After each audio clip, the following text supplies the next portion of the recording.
Today, we're talking about something that might sound boring, but it has the power to save you thousands and protect everything you've worked so hard for. Insurance isn't sexy, but neither is stressing about risk or finding out too late that you're not covered or undercovered. Today, I have a special guest on the show, Sarah Megginson, and we are chatting about why insurance actually matters, the common mistakes that households make, and how you can save money on your insurance. If you want peace of mind and more money in your back pocket, this is one episode you don't want to skip.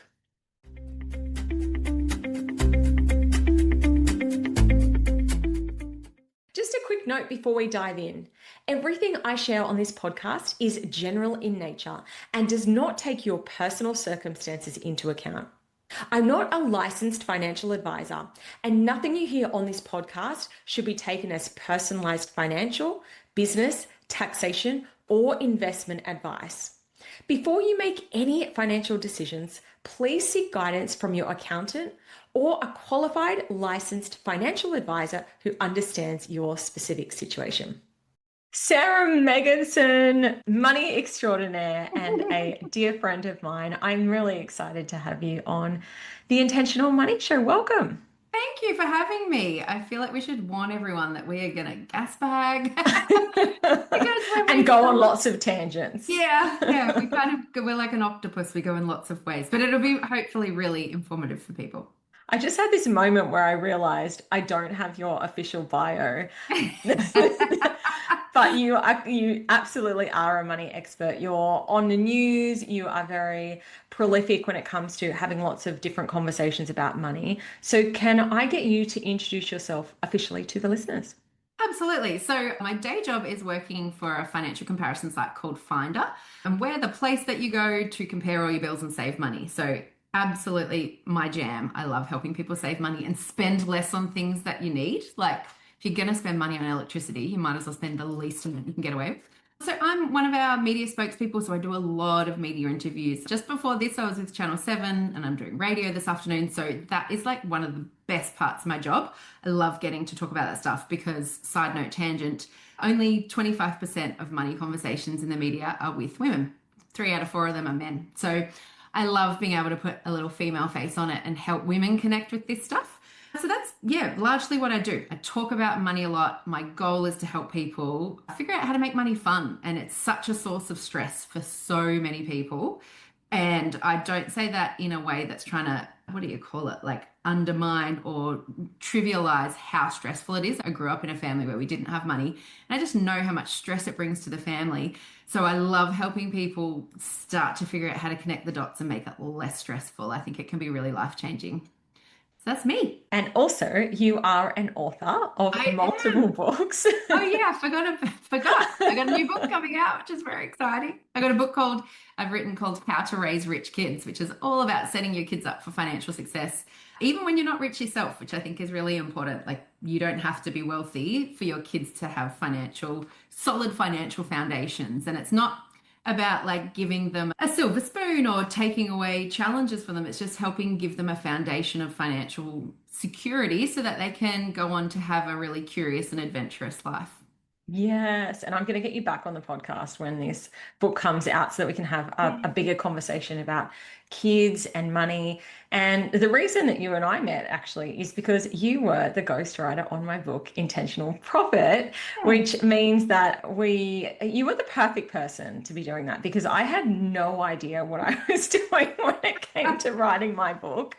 And a lot of people don't understand what a ghostwriter is. So it was all still my words, my story, my message. And you helped to pull it into a beautiful, succinct format that flowed from end to end. So absolutely. I consider myself as I provide the scaffolding to bring all of your ideas together. And remember how we spent the first 9 months working on a book, and then we were like, this is not going in the right direction. We scrapped it and we started again. I imagine that happens a lot when people are writing books. Absolutely. And also there's actually yours was a perfect example of, a lot of people have an idea of the type of book they want to write, what they want to tell people, when actually as you go through the process, you realize that's not necessarily what they want to hear. And Yeah. the scaffolding that you thought was going to be really impactful sometimes doesn't quite land. So you've got to really put yourself in the reader's shoes. And I think that's something that is really useful having a ghostwriter for, because they're separate from it. So they don't have that,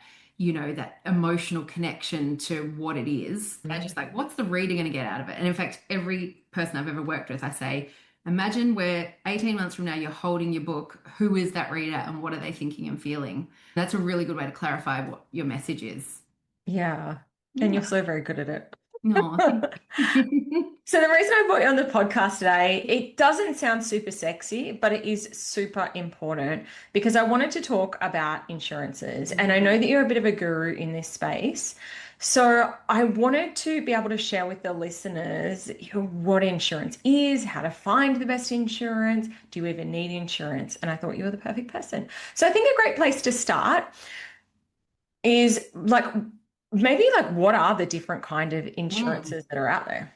Yes, and for anyone who has just picked up your phone to start scrolling because they're like, this is so boring, and you're interested in this podcast, but you're not interested in this topic, and you just switch off, I really, really hope you come back because insurance sounds boring, but it is actually so important. And I thought I'll start with an example of someone I know. I don't know them personally, but I know them through a friend. And she had life insurance through her superannuation fund, and she had a really terrible tragic accident and she became a quadriplegic. And because she had life insurance and she had total and permanent disability cover as well, so she had two different types of insurance. When that horrible accident happened, her husband had to quit his job and become her full-time carer, and they had a very big payout that helped them not just upgrade their home to accommodate her new wheelchair and her new lifestyle, but also to cover basically living costs because he was no longer able to work. So that's obviously the most drastic and devastating end of the scale. But when we talk about insurance, those are the types of situations we're talking about. And a lot of us kind of will put those thoughts at the back of our head and think it's not going to happen to me, and it probably won't. And that's what an insurance discussion is risk. What is the risk of this happening? And am I that concerned about it? So, when with that particular person, I remember when I was in the conversation with a group of people talking about it, there was another friend there, and he was in his 20s. And after that conversation, I was, talking to another woman there, and I was like, thank God I have that insurance. Like, what a horrible experience, but that's such a good reminder of why I need that. And then he said, yeah, it's kind of made me realize why I don't need it. Like, I'm only in my 20s. I don't have a mortgage. I don't have a partner. Like, if something like that happened, I don't really know what would happen next. I'd probably move home with my parents or something, but it's to me, it's not a risk that I'm looking to protect. Or that those were certainly not his words, but that's how he was talking about it. Of like, it just doesn't seem like something I need to worry about. Whereas for me, married with three kids, thinking how much would that impact our lives? How would I keep our home running? How would I keep our kids at school and all of that stuff? I would definitely need financial support. So it's insurance is a form of risk protection. And the way I look at it is you're buying peace of mind no matter what kind of insurance you take out. You're trying to buy a bit of backup for if the worst happens, will you be able to recover? And will insurance be able to help take some of that pressure off at that really terrible time? I grew up in a family that was very insurance averse. My family hated insurance. My parents thought that insurance was a big ripoff and that insurance was designed to make insurers very rich. And I mean, they're not that wrong. Like, insurers are very, very wealthy, but they also pay out billions in claims each year. So it's a decision you make about what kind of risk you're comfortable with and what kind of financial position you would want to be in if that risk eventuated. And I mean, I could bang on about that side of things for ages, but it's probably more helpful if we dig into some of the different insurance types. But you tell me. Oh, there's a lot we can cover here. And it's interesting because I heard that story, and the number one thing I thought is insurance isn't just about protecting you either. It's also about the people around you. I don't know, I think that that's a pretty selfish attitude to think someone else will take care of me or. Yeah. My parents, like aging parents, I don't know. I'm thinking, Well, I yeah, think it also speaks to his age too. He was in his yeah. 20s and he was kind of like not yet responsible for anything in life, I think. So he Mm, was like still in that headspace of if something terrible like that happened, mum and dad would help. Um, yeah, yeah. I even have another friend who, when I was sharing this story with her, she's also, I think she's maybe like late 20s, married with a baby, and just took out her first mortgage. And I said to her, have you got life insurance? Because if something happens to you or your husband, like getting a mortgage is a really good time to consider life insurance. And she was like, nah. And I said, well, if like the reason why, she's like, why would I need to? And I said, the reason why you would consider it is if something happens and there's a terrible accident and one of you dies, the other one is going to be taking over the whole mortgage. And if you can't afford the whole mortgage, like the bank is going to reassess you because the person has died. So you could then be at risk of losing your home after you've just lost your partner. Like that's a horrible situation. And she was very like open and she's like, oh, my parents have money, they'd step in. And I was like, Yeah, well, you've got your own form of insurance. That's great. You don't yeah. need to pay an insurer for it because you know your parents will help you out. So that's a really like I think that's an example of the risk mitigation that you have to think about. And in a best case scenario, whenever you're paying for insurance, it should make you feel better. It should Yeah. make you feel like I've just done something really adulty and good that gives me peace of mind. And for her to take out life insurance would have felt like throwing money down the drain because it's probably not going to happen. And if it does happen, my parents will save me anyway. So didn't need it. So let's dive into all the different kinds of insurances. You know, if you're a long-time listener of the podcast, I'm sure you would have heard me talk about business insurance before. So let's focus in on the personal space. Can you name off the top of your head some of the different types of insurances that households might choose to have? Yeah, I insurance is my second biggest cost base for my home. So our mortgage is first and insurance is a second. So for us personally, and you know, people will pick and choose which ones that they feel they need. We have home and contents insurance, car insurance for both. We've got two cars, so we've got two sets of car insurance, health insurance, pet insurance for our dog. I have life insurance outside of super and another policy inside of super, and I have income protection in super as well. I think that's all of them. Well, I've got trauma insurance as well, which is Yes, I do different have that as to well.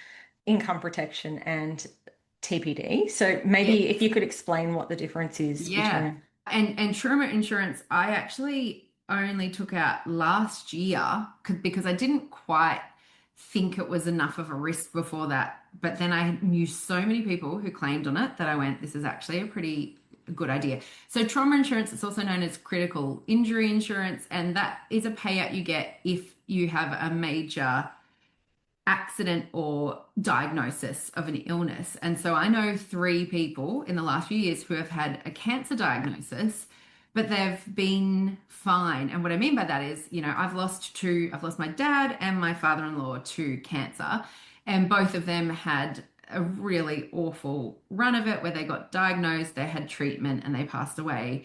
That is, you know, an awful experience of it. These three people had a much more palatable version where they kind of got a diagnosis, had surgery, didn't need any chemo or radiation, and the problem was solved.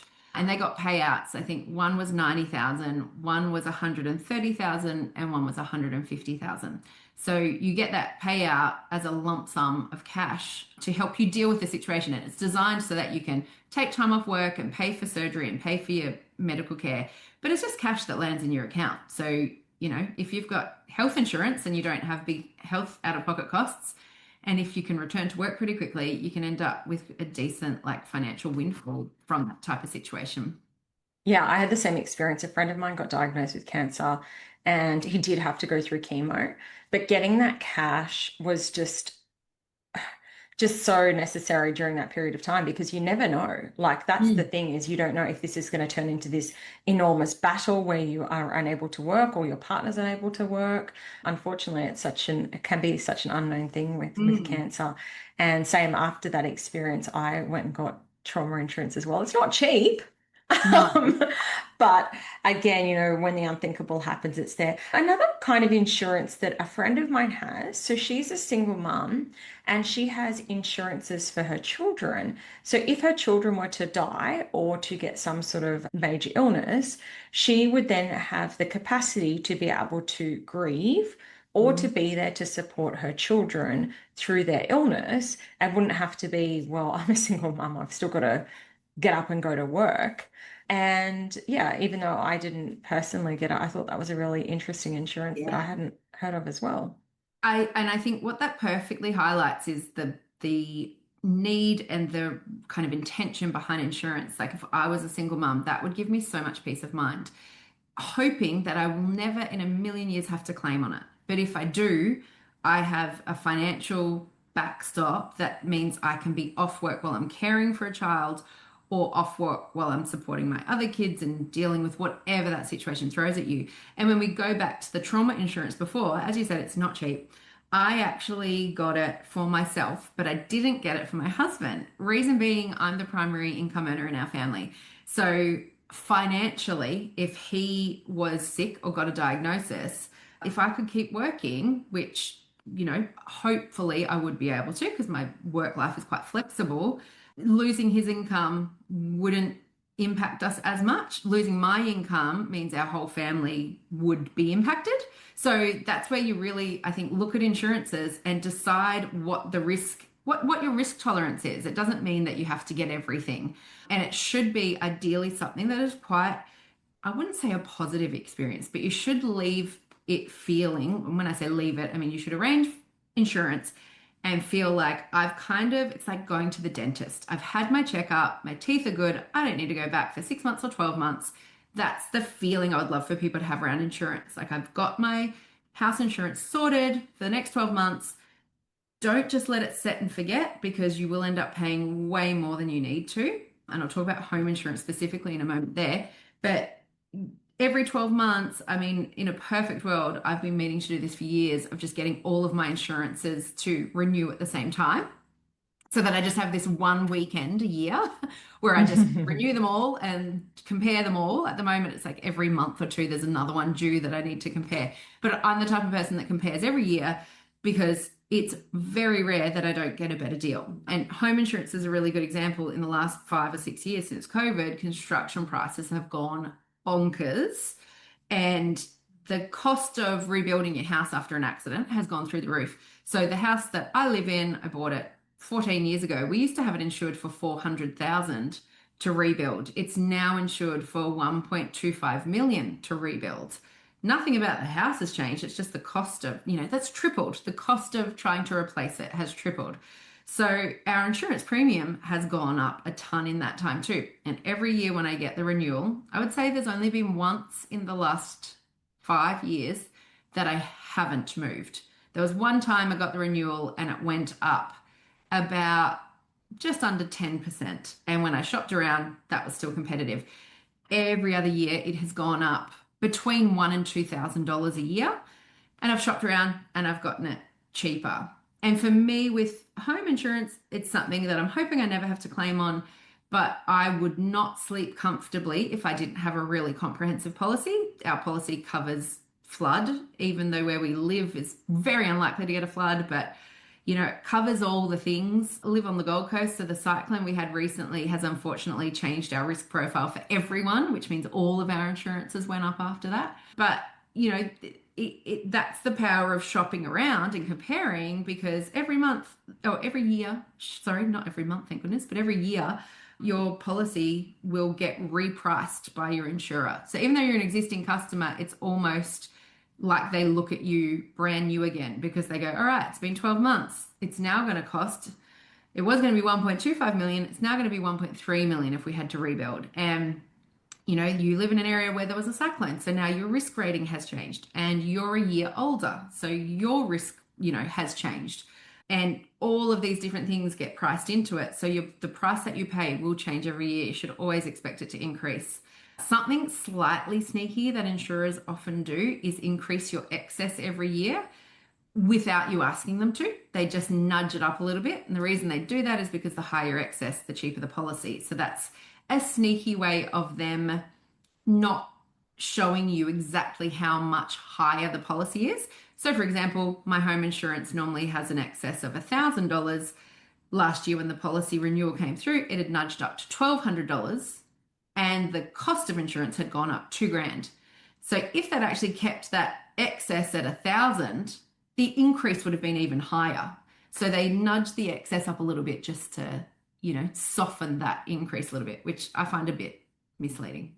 And what is an excess for people listening that up? Yeah, good question. The excess is how much you will pay if you make a claim. So for me, I used to, when I was younger, I used to try and get the lowest excess I could because if something happened, I wanted to minimize my out-of-pocket costs. So I was happier to pay a higher premium and I was worried about the risk. As I've gotten older, I'm happier to pay a higher premium, sorry, a higher excess because I've probably lived longer now. I've lived through owning homes for 25 years. I haven't had to claim.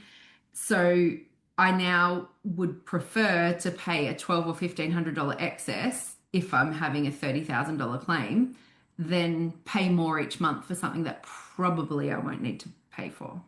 I reversed my car. I've done it twice now in 2 years into a parked car. So totally my responsibility. But after we got hit with the second $1,200 excess, my husband was questioning our decision to have a high excess and low premiums, which is what I've always opted for because again, we do have the money if something Yeah. does happen. But the second time it happened, he's like, "What are you doing there?" And speaking of insurance and risk, like you are now a high risk candidate for a Well, car. something else interesting that I learned. So after I was Sarah will remember because we were working together at the time, but I was in a car accident a few years ago, quite a severe car accident, and I suffered a really severe whiplash injury. And I was completely deemed to be not at fault. So 0% of the blame got assigned to me, 100% got assigned to the truck driver.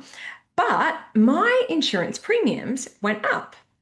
And I contacted my insurer and I said, "Oh, sorry, there's been a mistake. You've said that my no claim bonus has gone." And they said, "But you were in an accident." I said, "But it wasn't my fault." And they said, "Regardless, your risk profile has now increased." And I said, "How?" Because it wasn't my fault. And they said, "Statistically, you are at a higher risk of being in another car accident again."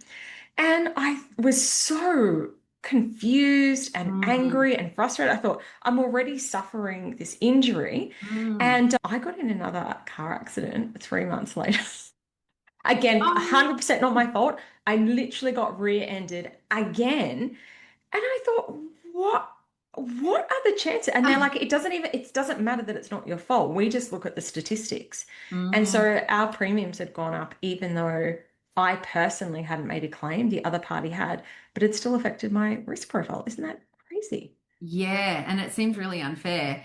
A couple of things there too. Like I have taken out insurance for our home with myself as the primary policy holder, and then David, my husband, as a listed policy holder, and vice versa. And sometimes the difference in the premium is significant depending on whether I put my name and age and his name and age as the main policy holder. And I thought that was very interesting that the house insurance took the risk of our actual like gender and age Was into it the man or the who was cheaper? the man was cheaper in that instance, but there's also been a little bit of, controversy in the last few months because some insurers have introduced non-binary as an option, and it's quite a lot cheaper than either male or female. And the reason for that is there's not enough data yet. It's only a relatively new option. So where you talk about your accident and they have decades of data to pull from to say, hey, if you've been in one accident, you're likely to be in another. They don't have that breadth of data when it comes to someone who's non-binary. So obviously it kind of went a bit viral and then people were saying, well, I'm just going to claim I'm non-binary so I can get cheaper insurance. The thing is that's actually fraud. And if you then were in an accident, they would probably deny your claim because you're not actually non-binary. So you got to do the right thing on your forms because it's not like they're trying to get out of paying you, but they're going to legally do everything they can to make sure they're only paying the claims that they have to. Well, I was just about to go on to that. as the next topic of conversation. Why do people have this love-hate relationship with insurance? It's a great question. And I think part of it is just our natural distrust of big business, and which I can completely relate to. We don't have a huge we do have a long-standing track record of big businesses not putting customers first and putting customers' health at risk and, not doing the right thing by us. So I think it's healthy and it's good to have a little bit of distrust and suspicion, but not in a way that you take it so far that it impacts you negatively. So I think some people have had terrible experiences with insurers, so that's going to color their view of it. My view has changed over time. So I grew up in a family where we never had insurance. Like we couldn't afford it. It was a luxury. But, I'll give an example of I've got a relative. She was young, she was a teenager, and she bought her first car and spent $9,000 on it and didn't get insurance. And it had a car loan. So she was paying, I think it was $55 a week for it. And 3 weeks after buying it, she was like your accident. Someone hit her. It was that they were turning and not looking and they hit her. They didn't have insurance either. So the car was written off. The other car said, you can kind of come after me, but I don't have the money. So that's just gone. So she's now paying $55 a week for however many years Oh my on a gosh. car that she doesn't have. And at the time when it's a relative of mine, I was talking to, her mum in the family, and I was like, why didn't you guys have insurance? And they're like, oh, we couldn't afford it. And I was like, you're a perfect example of you couldn't afford not to. Instead of a $9,000 car, you should have an $8,000 car with $1,000 for insurance. Like that is a no-brainer. And it was a kind of a learning moment for my kids because I said, oh, what do you think I'd do in this situation? And my eldest daughter, who's closest to getting a car, she's like, I don't think you would let me get a car without insurance. And I said, ding, you got it right. Because I'm not paying for it. Like, you've got to start looking after your own stuff from a young age. So that was quite long-winded, but a bit of an example of where your mindset around it can really color your real life experience with it. Insurers are not paying out claims from the goodness of their heart. They're not like trying to make you happy. They actually have a legal financial responsibility to make sure that they're following the right process with their claims. If you're a shareholder and you own shares in a major insurer, you want them to be running that business correctly. So we actually all want that, because if they were fast and loose with the rules and if they were paying out claims where they weren't technically meant to, then all of our premiums would go up because their claims payouts would increase and the prices would go up. So we don't really want that. But I think it's all about looking at your risks and asking questions. So a lot of people get caught out with things when they thought they were insured for something and they weren't. So one example, I remember my mum many years ago, this would be probably 20, 25 years ago, for the first time she bought an investment property and the tenants were starting to fall behind on rent and they were getting concerned. So the property manager said, I think you should take out landlord's insurance so that if they do a runner or something, you're covered. What they didn't know at the time is because the tenant was already behind on the rent, they were not able to claim. It was almost like a pre-existing condition, right? So when the tenant did leave, they were not able to make a claim for lost rent and repairs. So my mum's experience of that then was insurance is a total rip-off. They'll do anything they can to get out of it. Really, the problem was she got poor advice. The property manager didn't know the situation properly, and a good property manager should know that it's not going to apply in that situation. Again, this was 25 years ago, so I don't think it was a much smaller industry. Like property insurance and landlord's insurance was nowhere near as evolved as it is now. But, so you have an experience like that and then you think insurance is tricky and difficult and they do everything they can to get out of it and they're trying to avoid paying you. And that's not the reality. They can and will and do pay out claims where you've met the conditions. And like on a positive side, I had a friend who had a very minor leak in her house. It was like a small leak in her kitchen, was covered by insurance. And when they came to look at it, they said, all right, well, we're going to have to redo your flooring in this area, but it flows into your kitchen. So we'll redo your kitchen as well. but it actually flows down the stairs to the front door. So we'll redo all of that flooring. And we're going to have to do that bit of carpet. So we'll do that whole room of carpet. And in the end, it was a $26,000 claim. Oh, wow. That also included part of that was a week in a home that was, I think, $500 a night while they did all the repair works. So she had an incredible experience with it. She was like very well looked after for something that she was expecting, a very small repair. So when you meet the right terms and conditions, you will get the right result. It's just a matter of knowing it. And I think if you're getting insurance, I mean, no one is reading those ridiculous 3,000-page terms and conditions. So I'm not suggesting you read through that, but perhaps asking them, and these days you can even just ask ChatGPT, what does my insurance cover? What does it specifically not cover? Mm. And make sure that you're a bit informed about what you're paying for so you know that those big risks are taken care of.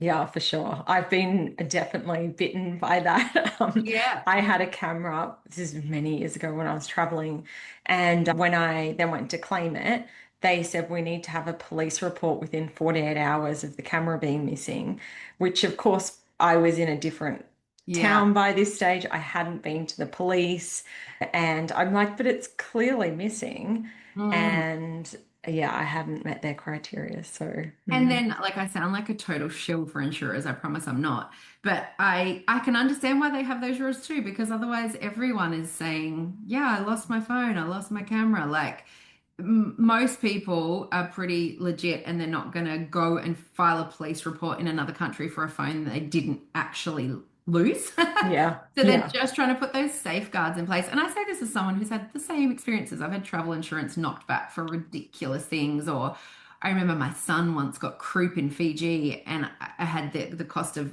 all the treatment and I tried to claim it, but the excess was like almost as much as the claim and it just wasn't even worth it. So I'm absolutely not saying it's a perfect system, but for me, I look at the things, and again, like I look at travel, I always would want travel insurance for health related things. I don't really care about travel insurance for stuff because I don't have anything that's that expensive or important.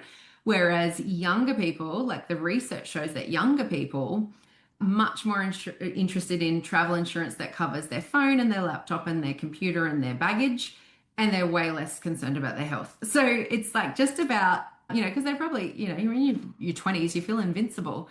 But for me in my 40s with children, I'd like want to know that wherever I go, I can be airlifted back to Australia if I need to. And if it's $1 million, it's covered. So it's always insurance is just a big $10 fancy word for risk management. So it's like, what is the risk to me of something happening? And how much am I prepared to pay for peace of mind so that I'm not worried about that risk anymore? Absolutely. And I think something that we forget as a country, if you were born and raised in Australia, our health system is beyond Mm. privilege. I first realized it, I was in America and I got tonsillitis. And I used to regularly get tonsillitis. I was trying to find a doctor and I couldn't go to a doctor. I had to go to a hospital and it ended up being $550 American dollars for a doctor to see me and write me a script for antibiotics. And for context at the time, I was in my 20s. That was like well over 1,000 Australian dollars. And I'm like, that was not even a thing. Like I wasn't hospitalized. I didn't need surgery. I do know that a family member of mine was hospitalized with asthma, and her bill was over 100,000 American dollars for being in hospital with asthma.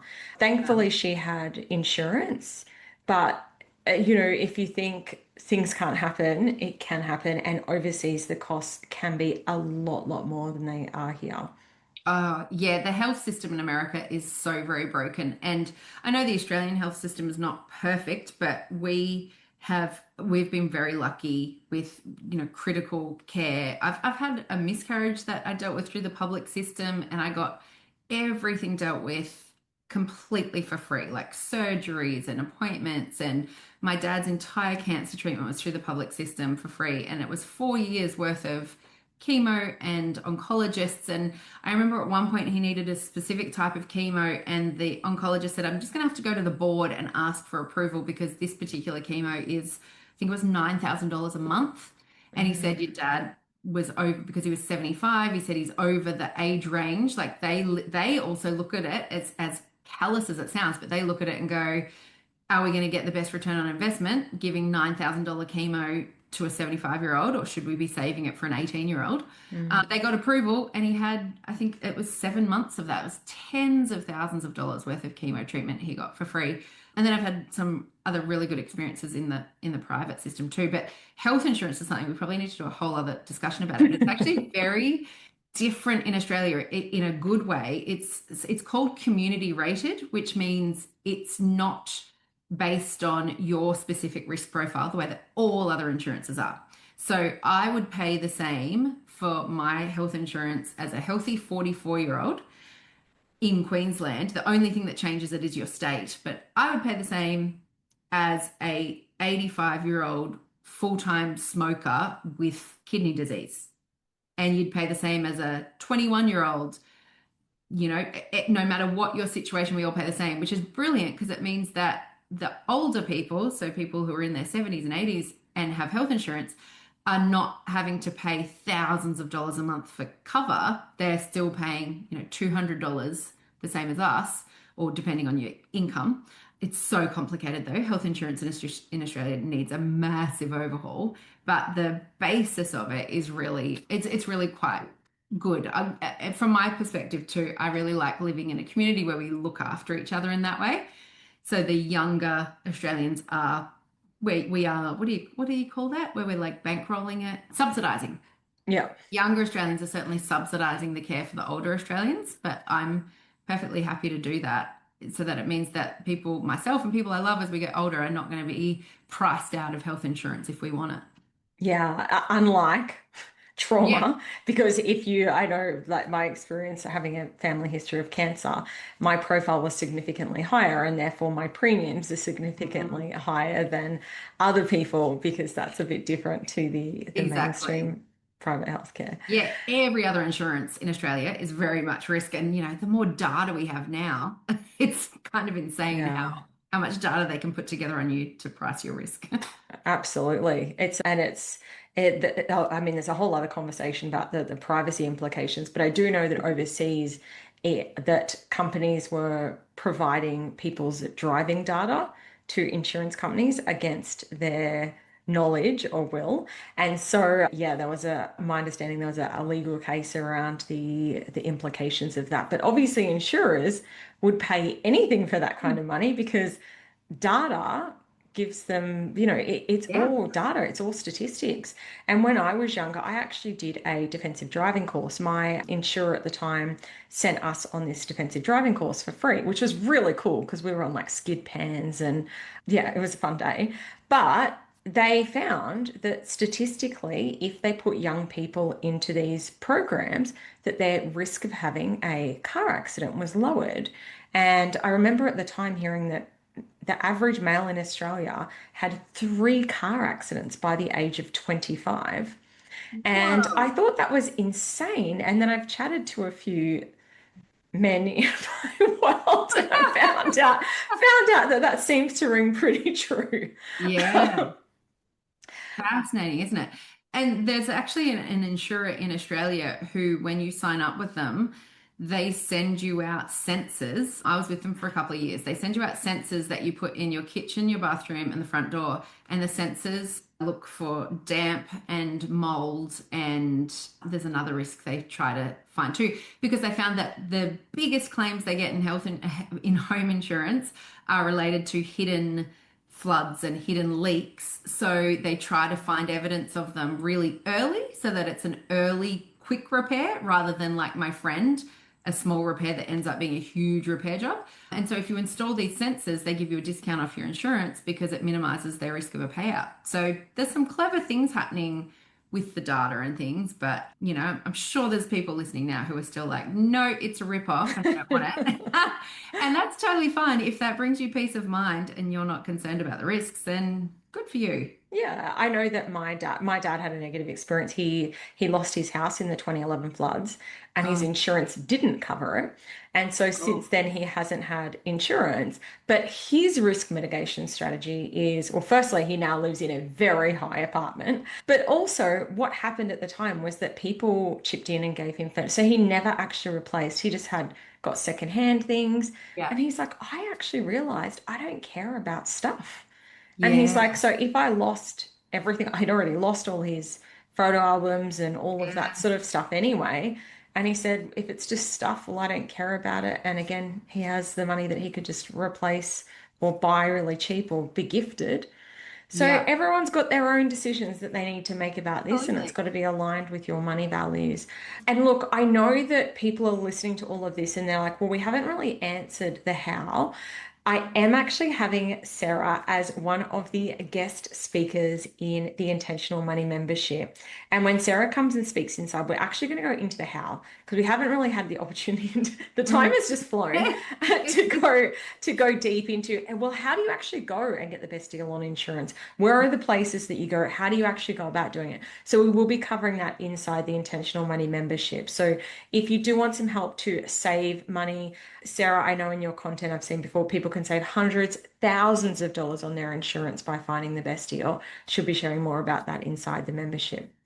Yeah. So, to wrap up today, Sarah, if people want to come and connect with you, what is the best way to do so? Best way is to find me on Instagram. I have a profile called Money Margarita because I'm here to help you shake up your finances one sip at a time. So you can find me there. And if you want to start comparing your insurance, making sure you're getting the best deal, head to finder.com.au.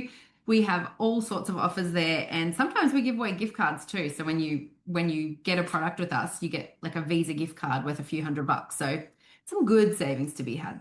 I love it. I'll put the links for Finder and for your Instagram account, and obviously I'll get you back on board when your book is ready to launch. Yay! Can't wait. Thanks so much for coming on the podcast, Sarah. Thank you. If today's episode hit a nerve or gave you that, oh, I really need to sort my money out feeling, I want you to know this. Your money problems won't fix themselves, but you don't have to figure this out alone. This is exactly why I created the Intentional Money membership. Inside, we focus on real life money. So, learning to manage your finances in a way that feels good for you.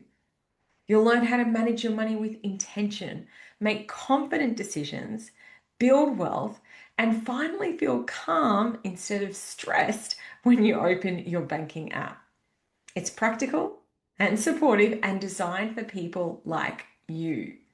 You get step by step guidance, accountability, and a community where money isn't taboo.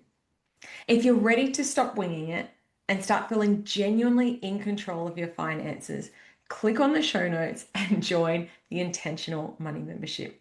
Future you will be glad you did.